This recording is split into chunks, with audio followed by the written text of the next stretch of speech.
नमस्कार दोस्तों, welcome to the फैक्टोनॉमी। हम इंडियन जियोग्राफी में भारत के विशाल मैदानों की चर्चा कर रहे थे, जिसमें हम राजस्थान के मैदान और पंजाब हरियाणा के मैदान की चर्चा किए थे। आज जो हम चर्चा करेंगे वह गंगा के मैदान की चर्चा करेंगे और इसमें हम गंगा के मैदान को और ब्रह्मपुत्रा के मैदान को समझेंगे।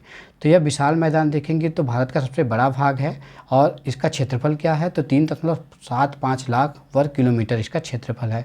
और यह मैदान देखेंगे तो गंगा नदी और हिमालयी और प्रायद्वीपीय सहायक नदियाँ जो हैं उनके जो निक्षेप हैं, जलोढ़ निक्षेप, उनके निक्षेपण के पश्चात बना हुआ है। और यह दिल्ली से कोलकाता तक उत्तर प्रदेश, बिहार, पश्चिम बंगाल राज्यों में फैला हुआ है। तो आप यह गंगा रिवर ये आप देख सकते हैं, मेन क्या हो गया तो गंगा रिवर हो गया यहाँ पे, एक गंगा रिवर।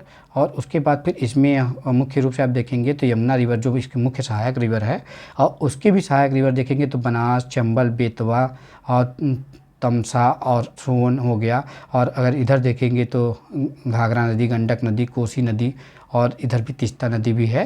तो ये सब नदियों से जो निक्षेप निकलते हैं वह आके इन मैदानी क्षेत्रों में जमा होते हैं, जिससे क्या होता है तो गंगा के विशाल मैदान का निर्माण होता है। आगे हम बढ़ते हैं और भौगोलिक भिन्नताओं के आधार पर गंगा के मैदान को 3 भागों में विभाजित किया गया है, इसको देख लेते हैं। तो आप देखेंगे तो इसे upper Ganga plain, middle Ganga plain और लोअर गंगा प्लेन। तो यह ऊपरी गंगा का मैदान जो है वह इसका स्थान देखेंगे गंगा के मैदान का सबसे पश्चिमी और ऊपरी भाग है। इसकी सीमाएं देखेंगे तो उत्तर में शिवालिक पर्वत श्रृंखला जो है वह, और उसके दक्षिण में आप देखेंगे तो प्रायद्वीपीय सीमा है, और पश्चिम में देखेंगे तो यमुना नदी जो है सीमा बनाती है। और उसके बाद फिर पूर्व में देखेंगे तो इसकी सीमा क्या है तो स्पष्ट नहीं है, यहाँ पे स्पष्ट सीमा नहीं है। और प्रमुख इकाइयों की बात करते हैं तो पश्चिम से पूर्व की ओर गंगा यमुना दोआब, जो गंगा यमुना यहाँ पे गंगा नदी और यमुना नदी के बीच में जो दोआब क्षेत्र है वह, और रोहेलखंड का मैदान और अवध का मैदान यहाँ पे आता है इसमें, किसमें तो अपर गंगा प्लेन में। उसके बाद हम देख लेते हैं मध्य गंगा का मैदान, जिसे हम मिडल गंगा प्लेन कहते हैं। तो इसका स्थान देखेंगे तो यह ऊपरी गंगा मैदान के पूर्व में स्थित है, जो उत्तर प्रदेश और बिहार के पूर्वी भाग में फैला हुआ है। और इसकी सीमाएं देखेंगे तो उत्तर में हिमालय की तलहटी से, यहाँ पे हिमालय की तलहटी से फैला हुआ है। और दक्षिण की सीमा देखेंगे तो यह प्रायद्वीपीय भाग से लगता है। और इसकी जो पूर्वी सीमा है और पश्चिमी सीमा है वह क्या है तो अस्पष्ट है। और इस क्षेत्र के लगभग सभी नदियाँ अपना मार्ग जो है, इस क्षेत्र में जितनी भी नदियाँ पाई जाती हैं वह क्या करती हैं, अपना मार्ग जो है परिवर्तित करती हैं। और जिसके कारण इस क्षेत्र में जो है, यह क्षेत्र जो है यह बाढ़ की चपेट में लगातार आता रहता है। और कोसी नदी जो है इसके लिए एक विशेष रूप से प्रसिद्ध मानी जाती है, जो बिहार की शोक नदी भी जिसे कहा जाता है हम। तो कोसी नदी क्या है तो बिहार की शोक नदी है, जो कहाँ है तो यहीं पे स्थित है, इसी की सहायक नदी है। और ये जो हमारा मिडिल गंगा का मैदान है, मध्य गंगा का मैदान, इसी में पाया जाता है।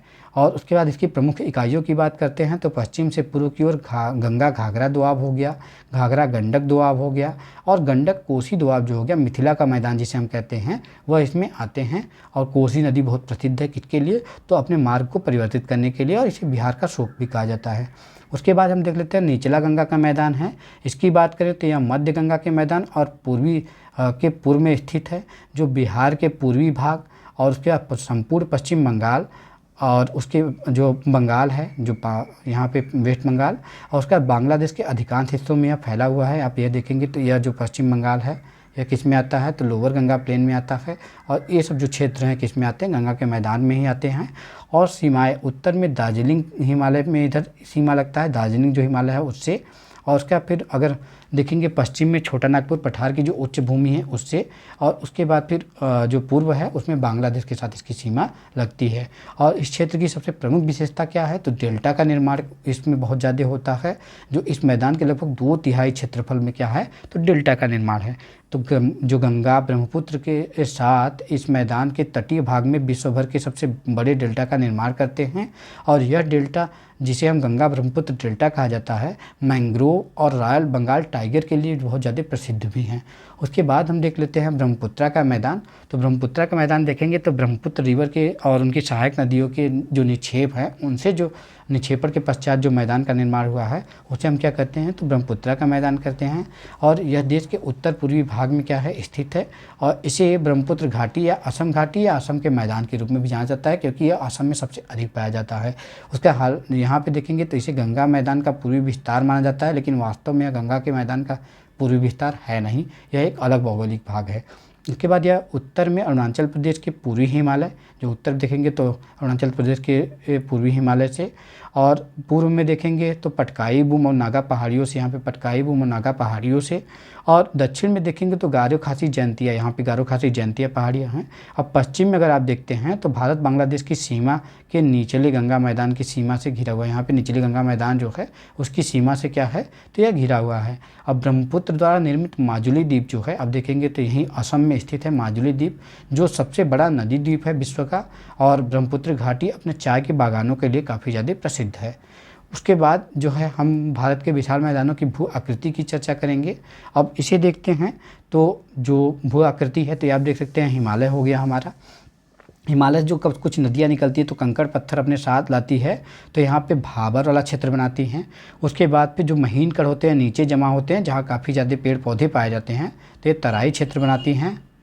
फिर जब नदियाँ बहने लगती हैं तो नदियों के किनारे जो क्षेत्र होता है, जो बाढ़ से पीड़ित होता है, उसे हम खादर क्षेत्र कहते हैं। और नदियों से दूर जो क्षेत्र होता है, जो बाढ़ से पीड़ित नहीं होता है, उसे हम क्या कहते हैं, तो बांगर क्षेत्र कहते हैं।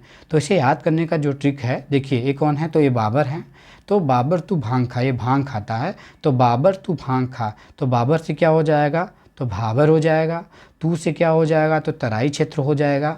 भांग से क्या हो जाएगा, तो भांगर क्षेत्र हो जाएगा। खा से हो जाएगा खादर क्षेत्र। तो बाबर तू भांग खा से आप आसानी से याद कर सकते हैं कि भाबर क्षेत्र हो गया, और तराई क्षेत्र हो गया, बांगर क्षेत्र हो गया, और खादर क्षेत्र हो गया। एक क्रम वाइज पाए जाते हैं। तो कौन सा पहला है, पहला जो है वह भाबर क्षेत्र हो गया, उसके बाद फिर तराई क्षेत्र हो गया, उसके बाद जो पाया जाता है वह क्या पाया जाता है, तो भांगर क्षेत्र पाया जाता है। उसके बाद फिर क्या पाया जाता है, तो खादर क्षेत्र पाया जाता है। तो इनका क्रम भी है। तो बाबर तो भांग खा से आप आसानी से इनको याद कर सकते हैं। उसके बाद हम आगे बढ़ते हैं। अब देखेंगे ये पर्वतीय क्षेत्र हो गया, जो हिमालय पर्वत श्रृंखला हो गई। उसके बाद यहाँ से नदियाँ निकल रही हैं, ये नदियाँ निकल रही हैं। उसके बाद अपने साथ जो अवक्षेप लाती हैं पहाड़ियों को तोड़ के, यहाँ कंकड़ पत्थर के रूप में यहाँ जमा हो जाती हैं, और यहीं पे नदियाँ क्या हो जाती हैं, तो विलुप्त हो जाती हैं, जिसे हम क्या कहते हैं, तो भाबर क्षेत्र कहते हैं। उसके बाद उसके नीचे जो है वह महीन मिट्टी के कण जो है यहाँ पे क्या होते हैं, जमा हो जाते हैं। तो इन्हें क्या कहते हैं, हम तराई क्षेत्र कहते हैं, जिसमें बहुत ज़्यादा पेड़ पौधे मात्रा में पाए जाते हैं, और वर्तमान में इन्हें कृषि योग्य भूमि के रूप में परिवर्तित किया जा चुका है। उसके बाद ये नदी जो सीधे है मैदानी भागों में निकल जाती है, और यह मैदानी भागों में जो इसके करीब वाला क्षेत्र होता है, जो लगातार बाढ़ से पीड़ित होता है, इसे हम खादर कहते हैं। और इससे दूर जो क्षेत्र होता है इसे क्या कहते हैं, तो बांगर कहते हैं। तो यह जो फ्लड प्लेन्स है उससे दूर होता है, और यह फ्लड प्लेन में रहता है खादर। उसके बाद आगे हम बढ़ते हैं और भाबर क्षेत्र की बात करें तो यह लगभग 8 से 16 किलोमीटर चौड़ी एक संकीर्ण बेल्ट है, जो विशाल मैदान की उत्तरी सीमा के रूप में पूर्व पश्चिम दिशा में फैला हुआ है। पूर्व से और पश्चिम दिशा की ओर, पूर्व से पश्चिम दिशा की ओर यह फैला हुआ है पूरा पूरा। और यह सिंधु नदी से लेकर तीस्ता नदी तक शिवालिक की तलहटी के साथ प्रवाहित होता है। तो सिंधु नदी यहाँ पे स्थित है, आप देखेंगे मुख्य रूप से कश्मीर वाले क्षेत्र में, और तीस्ता नदी देखेंगे तो सिक्किम वाले क्षेत्र में, वहाँ से लेके यहाँ तक ये पूरा क्या है, तो फैला हुआ है यह बेल्ट। और इस बेल्ट में आप देखेंगे तो जलोढ़ पंखे जो एलुवियल फैन पाए जाते हैं वह होते हैं, और बजड़ी कंकर जड़ित और उसका चट्टान के रूप में असंबद्ध तलछट के रूप में जमा होने से निर्मित होता है। आप देख सकते हैं पूरा पूरा, और इसमें नदियाँ जो होती हैं विलुप्त हो जाती हैं। इस क्षेत्र के तलछट में देखेंगे तो छिद्रपूर्ण प्रकृति के कारण जलधाराएं डूबकर भूमिगत हो जाती हैं, और इस क्षेत्र में वर्षा के मौसम को छोड़कर नदी का मार्ग शुष्क रहता है, नदी का मार्ग हमेशा सूखा जैसा रहता है। उसके बाद हम देखते हैं तराई क्षेत्र। तराई क्षेत्र देखेंगे तो यह भाबर क्षेत्र के दक्षिण में स्थित है। दक्षिण में आप आएंगे तो भाबर क्षेत्र के दक्षिण में स्थित है और समानांतर विस्तारित है। उसी के साथ जैसे भाबर क्षेत्र हो गया तो इसी के क्षेत्र के अंडर में तराई क्षेत्र भी पाया जाता है। इसकी चौड़ाई आप देखेंगे तो 15 से 30 किलोमीटर के मध्य पाया जाता है, और भाबर क्षेत्र में भूमिगत प्रवाहित होने वाली नदियों की धाराएं इस क्षेत्र में क्या हो जाती हैं, तो सामने आ जाती हैं। और यहाँ पे देखेंगे तो दलदली और नम भूमि का निर्माण होता है, और यह तुलनात्मक रूप से देखेंगे तो महीन जलोढ़ से निर्मित होता है और वनों से ढका हुआ होता है। तराई क्षेत्र के अधिकांश हिस्सों को देखेंगे तो कृषि भूमि में परिवर्तित किया गया है, और विशेषकर पंजाब, उत्तर प्रदेश और उत्तराखंड राज्यों में क्या किया गया है, तो इन क्षेत्रों को कृषि के भूमि के रूप में परिवर्तित कर दिया गया है, और धान गन्ना ये सब की फसलें इसमें लगाई जाती हैं। उसका भांगर क्षेत्र है।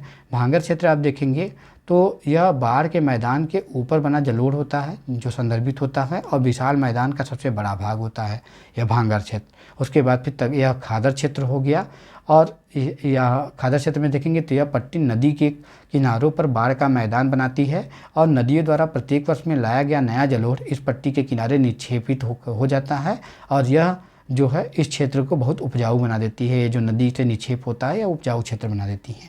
इस क्षेत्र की बात करते हैं तो कैल्शियम युक्त जमाव की अनुपस्थिति में इसे व्यापक खेती के लिए बहुत उपयुक्त माना जाता है।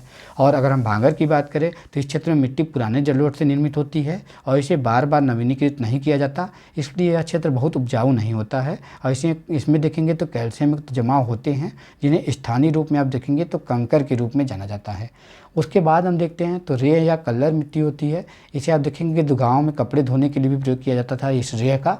तो यह उत्तर प्रदेश हरियाणा के शुष्क क्षेत्रों में जो बंजर खारी परत होती है इसको संदर्भित करती है। और भूर देखते हैं तो भूर क्या होता है तो यह गंगा नदी के किनारों पर जो ऊंचे उठे हुए भूभाग होते हैं जो गर्म और शुष्क महीनों में क्या होते हैं वायु से उड़ने वाली रेत के जमा होने से बन जाते हैं। गंगा नदी मान लीजिए है, इससे अगर देखेंगे तो कुछ रेत के कण उठते हैं तो यहाँ पे टीले बन जाते हैं, इन्हीं को क्या कहते हैं तो भूर कहते हैं।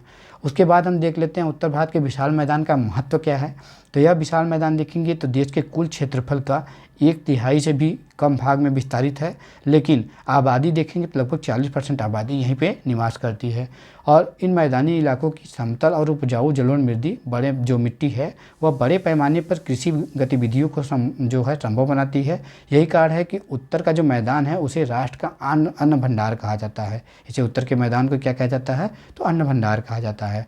और जो सुगम भौगोलिक उच्चायच है और टोपोग्राफी के कारण इस क्षेत्र में सड़कों और रेलवे का व्यापक नेटवर्क है, जिसके कारण तो आप देखेंगे जिसके परिणाम स्वरूप तो इस क्षेत्र में व्यापक शहरीकरण और औद्योगिकरण भी हुआ है। और गंगा यमुना जैसी पवित्र नदियों के तटों पर कई धार्मिक स्थल भी मौजूद हैं। आप देखेंगे तो संगम इसी के तट पे स्थित है। और उसके बाद फिर आप काशी देखेंगे तो नदियों के तट पे ही स्थित है। तो इनका धार्मिक महत्व भी काफ़ी ज़्यादा है। तो इस तरीके से हमने उत्तर भारत के जो विशाल मैदान हैं उनकी चर्चा कर लिया है।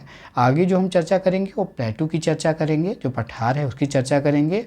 और उसके बाद फिर हम समझेंगे प्लेटू होते क्या हैं। और यह लगभग 27.7% भाग में भारत में फैले हुए हैं। और ये क्या होते हैं तो ऊपर से पर्वत को अगर काट दिया जाए तो जो प्लेन हिस्सा बचता है उसे हम क्या कहते हैं तो प्लेटू कहते हैं। तो इस तरीके से हम प्लेटू को आगे समझेंगे और कहाँ कहाँ कौन कौन से पठार फैले हुए हैं, पठार का डिवीज़न क्या है, इन सब की चर्चा हम आगे करेंगे। अगर जानकारी अच्छी लगे तो सब्सक्राइब करें द फैक्टोनॉमी चैनल और जुड़े हमारे साथ ऐसे ही वीडियो देखने के लिए। धन्यवाद।